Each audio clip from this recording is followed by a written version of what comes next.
মানুষ ভুল করে, পাপ করে, কিন্তু জানো কি, আল্লাহর রহমত এত বড়, এত সীমাহীন যে তিনি ক্ষমা করতে ভালোবাসেন। আজ আমি তোমাকে এক মানুষের গল্প শোনাব, যে অন্ধকার পাপের জীবন ছেড়ে ফিরে এসেছিল জান্নাতের পথে গিয়ে। একজন যুবক ছিল যে আল্লাহকে ভুলে গিয়েছিল। নামাজ নেই, রোজা নেই, জীবনটা শুধু হারাম আনন্দে ভরা। মানুষ তাকে ঘৃণা করত, নিজের কাছেও ছিল অপরাধী। দিনের পর দিন, রাতের পর রাত সে ডুবে যাচ্ছিল পাপের অন্ধকারে। কিন্তু তার অন্তরের গভীরে কোথাও একটা শূন্যতা ছিল, এক ধরনের বেদনা, একাকিত্ব। একদিন সে শুনল কোরআনের এক আয়াত, কুল্লু নাফসিন যায়িকাতুল মাউত সুম্মা ইলাইনা তুরজাউন। হে আমার বান্দারা, যারা নিজেদের উপর জুলুম করেছ, তোমরা আল্লাহর রহমত থেকে নিরাশ হয় না। আল্লাহ সব গুনাহ মাফ করেন।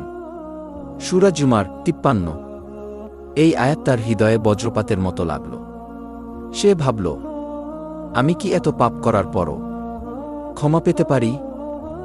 সেই রাতেই অন্ধকার ঘরে সে সিজদায় পড়ে গেল, চোখে অশ্রু, বুক ভরা অনুশোচনা।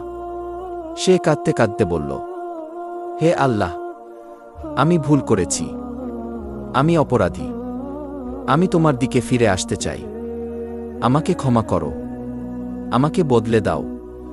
সে জানত আল্লাহ সেই দোয়াগুলো শোনেন, যেগুলো আসে ভাঙা হৃদয় থেকে। রাসূল সাল্লাল্লাহু আলাইহি ওয়াসাল্লাম বলেছেন, যে তাওবা করে সে যেন কখনো পাপ করেনি, আল্লাহ তার গুনাহগুলো ক্ষমা করে দিলেন। যুবকের জীবন বদলে গেল।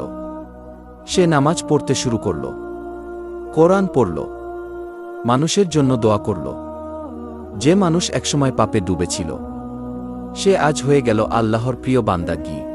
হাদিসে এসেছে, আল্লাহ তওবাকারী বান্দাকে এত ভালোবাসেন যতটা ভালোবাসা অনুভব করে সেই মানুষ যে মরুভূমিতে হারানো উট হঠাৎ ফিরে পায়। তাই যত পাপই করো না কেন, কখনো দেরি করো না, আজই ফিরে এসো আল্লাহর দিকে। জান্নাতের দরজা এখনো খোলা আছে তোমার জন্য। এই গল্প আমাদের শেখায়, আল্লাহর রহমত থেকে কখনো নিরাশ হওয়া যাবে না। তওবা করো, বদলে যাও, জান্নাতের পথে হাঁটো। বন্ধুরা, তুমি যদি এমন ভিডিও দেখতে চাও, তাহলে কিন্তু অবশ্যই লাইক, কমেন্ট আর সাবস্ক্রাইব করতে ভুলো না। ধন্যবাদ। পরবর্তী ভিডিওতে আমাদের আবার দেখা হবে। কিন্তু একটা কথা, সাবস্ক্রাইব আর লাইক না করলে কিন্তু আর দেখা এবং গল্প শোনা হবে না। অবশ্যই লাইক করবা বন্ধু আমার।